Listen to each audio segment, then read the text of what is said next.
안녕하세요, 풋볼 포레스트입니다. 바로 오늘 있었던 경기죠. 손흥민 선수의 토트넘 하트스퍼와 아스톤빌라 간의 2024-25 시즌 MLS FA컵 4라운드 경기가 있었습니다. 토트넘 하트스퍼가 이번 경기에서 상대하게 되는 아스톤빌라는 이번 시즌 프리미어리그에서 10승 7무 7패라는 준수한 성적으로 리그 8위를 달리고 있는 현재 14위까지 떨어져 있는 토트넘 하트스퍼보다 훨씬 더 좋은 성적을 내고 있는 중상위권 클럽으로서 토트넘 하트스퍼는 지난번 아스톤 빌라와의 프리미어리그 맞대결에서는 4대1로 승리를 거두면서 우위를 점하긴 했지만 이번 경기는 아스톤 빌라의 홈 구장 빌라파크에서 펼쳐지는 경기이기도 하고 최근 팀의 기세나 성적 면에서 아스톤 빌라가 토트넘보다 우위에 있는 것이 사실이기 때문에 이번 경기는 최근 카라바오컵에서 탈락한 토트넘에게는 또다시 컵 대회에서 탈락하게 될 수도 있는 위기라고 할 수가 있었습니다. 오늘 경기에서 토트넘 하트스퍼의 엔젤 포스테코글루 감독은 안토니 킨스키 골키퍼, 페드로 포로, 케빈 단조, 아치 그레이, 제드 스펜스, 루카스 베리발, 로드리고 벤탄쿠르, 디안 클루셉스키, 마이키 부어, 마티스텔, 손흥민 선수까지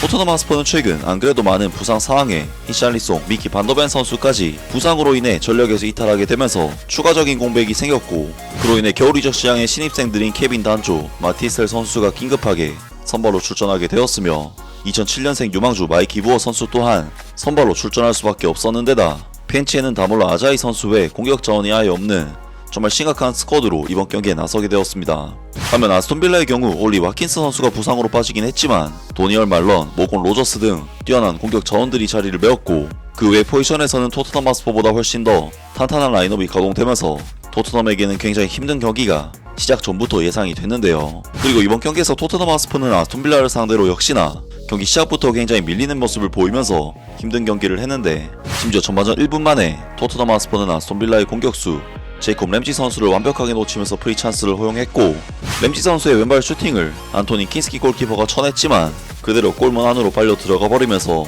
토트넘 하트스퍼는 경기 시작과 동시에 아스톤빌라에게 리드를 내주는 굉장히 힘든 상황으로 경기가 전개가 되었습니다. 사실 제이콥 램지 선수의 슈팅은 킨스키 골키퍼가 충분히 막을 수 있는 정면으로 왔던 퀄리티 높은 슈팅이라고 볼 수는 없었고 슈팅 강도도 사실 그렇게 강하지 않았는데 안토니 킨스키 골키퍼는 워낙 공의 속도가 애매하게 날아오다 보니 이것을 캐치를 하려고 시도를 했지만 볼이 튕겨져 나가면서 실점을 허용하게 된 안토니 킨스키 골키퍼의 정말 완벽한 실책으로 인해 나온 실점이라고 할 수가 있었습니다. 그리고 킨스키 골키퍼는 전반전 13분에도 아치 그레이 선수의 평범한 백패스를 볼 터치하는 것을 미스하면서 자신의 알을 까버리는 정말 어처구니 없는 실수를 저지르는 등 이번 경기에서 토트넘 하트스퍼는 골키퍼의 실책과 함께 수비 불안이 극도로 심각했던 경기였는데요. 토트넘으로서는 워낙 빠른 시점부터 실점을 허용했기 때문에 준비해온 경기 플랜이 완전히 꼬여버릴 수밖에 없었고 토트넘 선수들의 멘탈적인 부분 또한 실점을 통해 뭔가 반전을 만들기보다는 오히려 무너지는 모습을 보이면서 아스톤빌라에게 계속해서 어려움을 겪었는데 토트넘 하트스퍼는 전반전 14분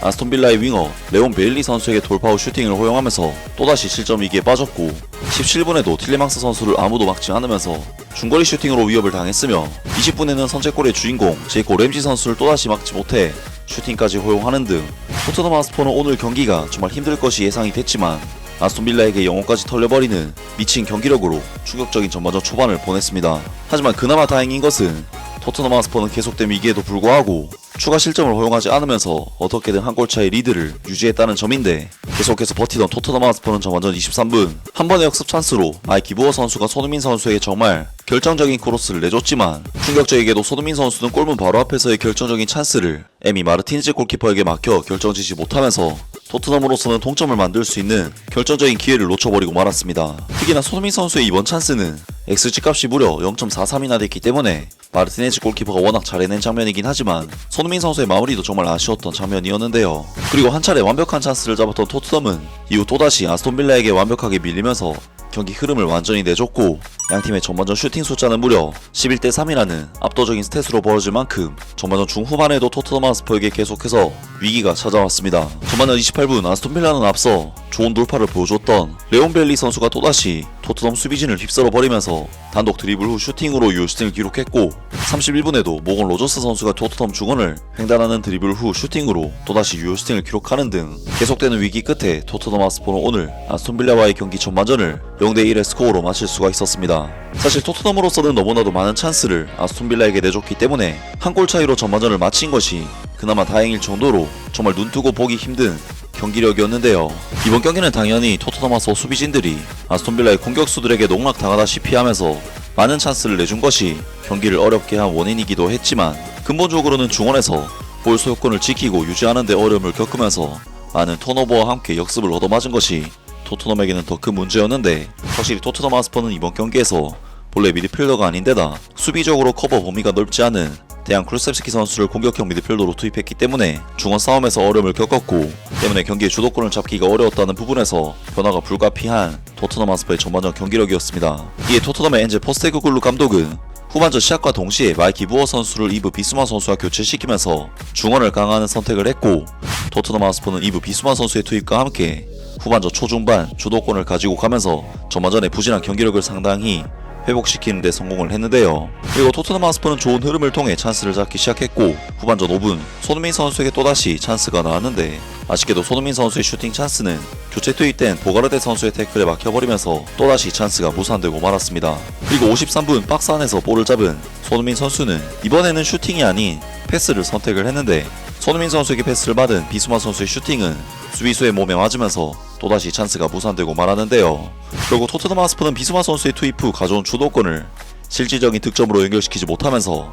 0대1의 스코어가 유지가 됐고, 토트넘 하스퍼는 58분 또다시 제이콥 램지 선수를 놓치면서 결정적인 찬스를 내주는 등 위기에 빠졌는데, 결국 흐름이 왔을 때 뭔가 바꾸지 못한 토트넘 하스퍼는 64분 아스톤빌라 공격수들에게 거의 농락당하다시피 하는 치욕적인 추가골을 내줬고, 모건 로저스 선수가 사실상 토트넘 하스퍼의 희망을 꺾어버리는 2대0의 스코어를 만들어냈습니다. 그리고 승기를 잡은 아스톤빌라는 마커스 레시포드 선수와 마르코 아센시오 등 네임드 신입생들을 동시에 투입하면서 실험까지 하는 여유를 보여줬고, 맨유에서 상당한 부진에 빠졌던 레시포드 선수는 토트넘 수비진을 상대로 상당히 좋은 폼을 보여줬습니다. 토트넘 하스퍼는 그래도 77분에 포로 선수가 좋은 크로스로 찬스를 만들었지만 수비수인 케빈 안조 선수가 클리어링을 해버리면서 찬스가 무산되고 말았고, 마티셀 선수가 후반 막판 만회골을 터뜨리긴 했지만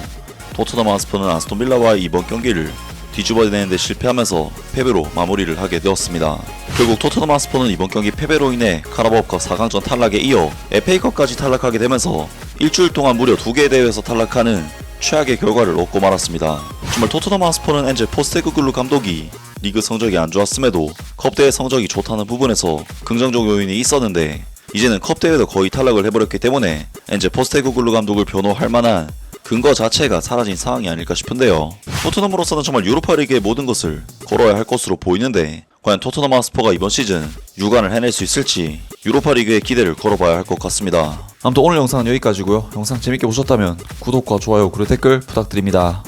감사합니다.